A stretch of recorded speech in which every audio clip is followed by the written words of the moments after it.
One of the things that was difficult for me, once you get down past the sort of, I don't want to say obvious picks, but once you get out of the top 10, it becomes a little bit more difficult to really project. I'm never very good after the top 10. I'm not that good in the top 10 either. But I have Arizona now after the trade down that I projected with Tennessee. Arizona taking Christian Gonzalez, the cornerback from Oregon. And one of the reasons why, at least in my opinion, I could have given Arizona 5 different players here because they have so many needs. The Arizona Cardinals, as Daniel Jeremiah said on a conference call last week, they got the worst roster in football. So they could sit right where they are and take the best player, or they can trade down and get several best players. One thing I did here is if they stay at 3, they could shock the world. They could take Paris Johnson, the Ohio State tackle, at number 3. But I think that's one of the reasons why they'd like to go down. They have many needs, and they need many picks. Yeah, they do. And I think that's something that makes sense when you're talking about Christian Gonzalez. I mean, he's a good corner. I think they could certainly use that, especially after losing Murphy in free agency. So there are any position you could probably say, except for, I guess, quarterback, given Kyler Murray's contract, you would be like, all right, yeah, that makes sense for me for Arizona.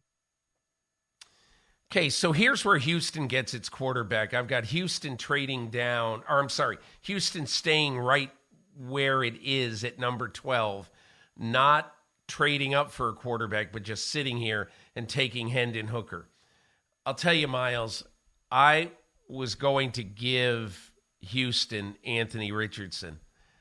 And Sunday night at about 8:30 Eastern time, one of my last phone calls was with a general manager who has friends in that building and who said they've been doing a lot of work on Hendon Hooker in the recent days or weeks, whatever he said. And so I just said, wow, that would be very interesting because almost certainly they wouldn't have to trade up, I wouldn't think, to get Hendon Hooker. So yeah, I gave them Hendon Hooker, and I basically look at this and say, okay, Hendon Hooker at the earliest, probably after having knee surgery after last season, probably isn't going to play if he plays at all this year, probably won't play until November 1st. But this solves the issue of the Houston Texans not being in love with any quarterback in this draft, but figuring, hey, listen, we can't have a wing and a prayer and hope that we get Caleb Williams next year. That's not a good strategy. Right. We need to take the best quarterback that we can get this year, and that, I think, just might be Hendon Hooker.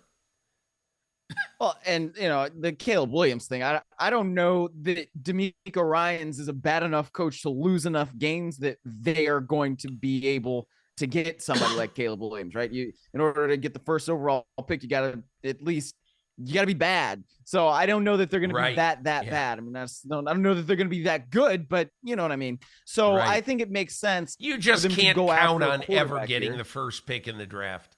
You certainly not. Do it.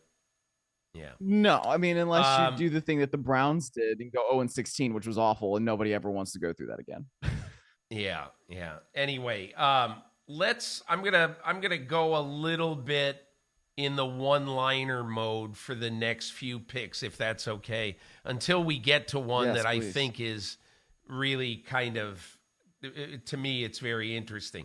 I got the Jets going with a tackle, Broderick Jones from Georgia. I think the one issue with Broderick Jones is that he's only 1 year a full-time starter. He did play Will Anderson very, very well when they faced off. Excuse me. And after that, I've got the New England Patriots at number 14 going Peter Skoronski. And look, this isn't necessarily a Bill Belichick kind of pick using a high to mid first-round pick on a guard, but who knows? Belichick, I will not be surprised if he says, bleep arm length. I'm putting him out at tackle. He might do that. Who knows? But anyway, I got New England going Peter Skoronski, who might be overall the best offensive lineman in this draft. Green Bay, Dalton Kincaid, the tight end from Utah. You know what I really wanted to do here? I really wanted to give Green Bay Jackson Smith and Jigba. And the reason I wanted to do that is I said, how beautiful would it be if Brian Gutekunst, the general manager of the Green Bay Packers, after years of Aaron Rodgers lobbying for, great receivers in the draft, if now that he's in this purgatorial limbo where he almost certainly is not coming back, that Brian Gutekunst says, yeah, you know what? I think we'll take a receiver in the first round. I should have done it. This is a humorless mock draft. But anyway, I gave him Dalton Kincaid, who, there are those. I think Mel Kiper. There's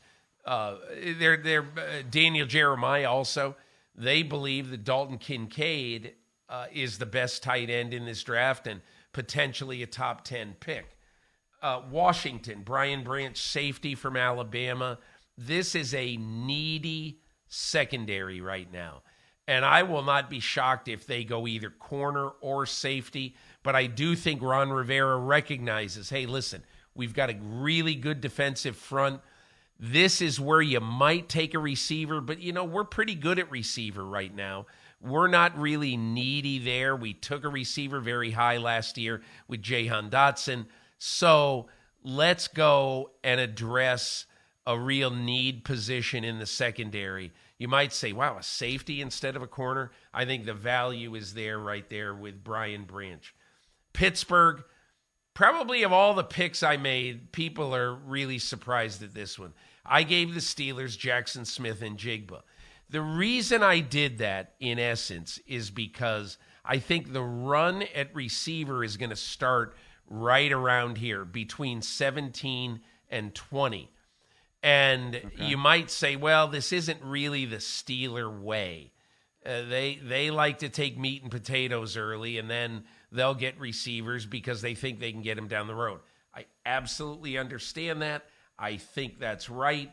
But I think to get the best receiver in the draft, he's acknowledged that. To get the best receiver in the draft at number 17, I think that's something that the new GM, Omar Khan, feels like would be a great edge for them.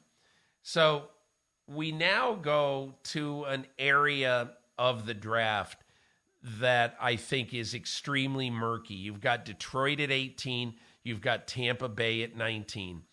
And Detroit, a lot of people might say, well, maybe with the suspension of Jamison Williams for 6 weeks due to gambling, maybe they end up going with a wide receiver. But I'm told they are not going to change their draft board one iota in this first round to go wide receivers. So I have Detroit taking Deonte Banks, a corner from Maryland.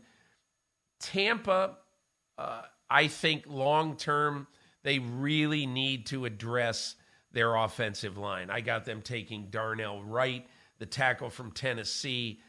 And Darnell Wright, to me, is a very, very interesting prospect because some of his best games were against some of the best pass rushers. So I don't see him getting much past, the middle or kind of a little bit lower middle of this draft. And Miles, I'm going to bring you back in on number 20. This is where I really start some of the receivers going. I've got the Seattle Seahawks taking Zay Flowers from Boston College. And Miles, the interesting thing about this is that Zay Flowers stayed at BC for 4 years, showed loyalty to the program, could have left for NIL money before the 2022 season, but said, my education is important. I need to make sure that I stay and show loyalty to Boston College. I think that could show up well on draft day for him. But Seattle getting a versatile inside and outside receiver in Zay Flowers, What are your thoughts? Well, I would like that pick for Seattle for sure. I think that he's somebody that can add a little bit of dynamism, and playing alongside DK Metcalf, right? I mean, you need somebody who's going to continue to help that. And they got a veteran receiver in Tyler Lockett. Obviously, you can do some good things too. So I think having those three guys as your top three receivers, that would be very good for Geno Smith or a young quarterback that they may decide to pick and develop later on. But I think we got to point this out too, Peter. Anthony Richardson is still on your board, right? Yes. And we're through 20 picks. And this is where the corridor of 18 to 20, if it does fall, right, where you've got Detroit, Tampa Bay, Seattle. You don't think one of those three teams might want to take a flyer on the quarterback, especially because he's still there and they wouldn't have to trade for him? Not Detroit, but yes, absolutely. I could see Seattle taking him right here. It would not surprise me at all. And because there are some teams right around here who are big Zay Flowers fans in the 20s, I think they would love it if Anthony Richardson would end up going 20. And I think he might. But I do think that this is a pick for the Seattle Seahawks to say, we have a chance right now to chip away at the San Francisco 49ers and to win this division this year.